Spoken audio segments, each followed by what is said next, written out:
Lord Christopher Geidt, the British Prime Minister's independent ethics advisor, has suggested that Boris Johnson's partygate fine may have breached the ministerial. Mr. Geidt said there was a legitimate question as to whether the case of the fixed penalty notice might have constituted a breach of the code. Mr. Johnson attended a birthday party thrown in his honour in the Cabinet Room in June 2020 at a time when indoor socialising was banned. He received the fine from police. Mr. Geidt also questioned the Prime Minister's willingness to take responsibility for his own conduct in relation to the ministerial rule. He gave a withering assessment of exchanges with Downing Street officials. Mr. Geidt advised them that Mr. Johnson should be ready to offer public comment on his obligations under the code, but that Mr. Johnson responded in writing to Mr. Geidt by claiming the fine did not breach the ministerial code as there was no intent. He said there had been past precedents of ministers who have unwittingly breached regulations where there was no intent. Labour Deputy Leader Angela Rayner said of the exchanges, the Prime Minister's second ethics advisor has now threatened to quit, in the latest sign of the rampant sleaze engulfing Mr. Geidt,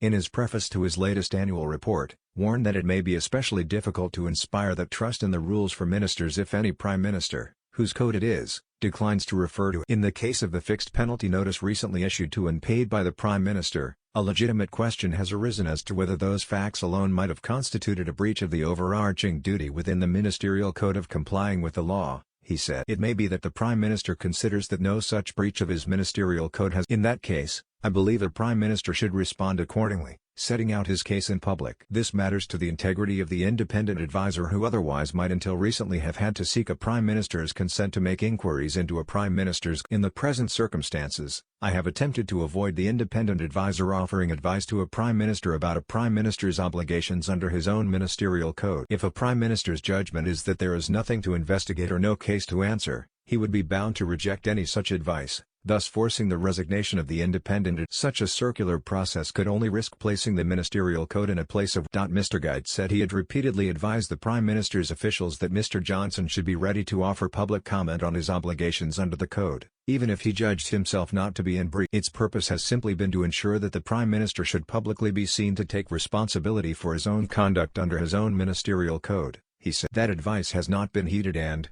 in relation to the allegations about unlawful gatherings in Downing Street, the Prime Minister has made not a single public reference to the Mr. Johnson, in a letter of reply released on Tuesday evening, said he had taken full responsibility for everything that took place on my watch in light of lockdown-breaking gatherings in Downing Street, and pointed to his House of Commons. He repeated that there was no intent to break the regulations, adding, I did not consider that the circumstances in which I received a fixed penalty notice were contrary to the regulation. I have accepted the outcome and paid it in compliance with legal requirements.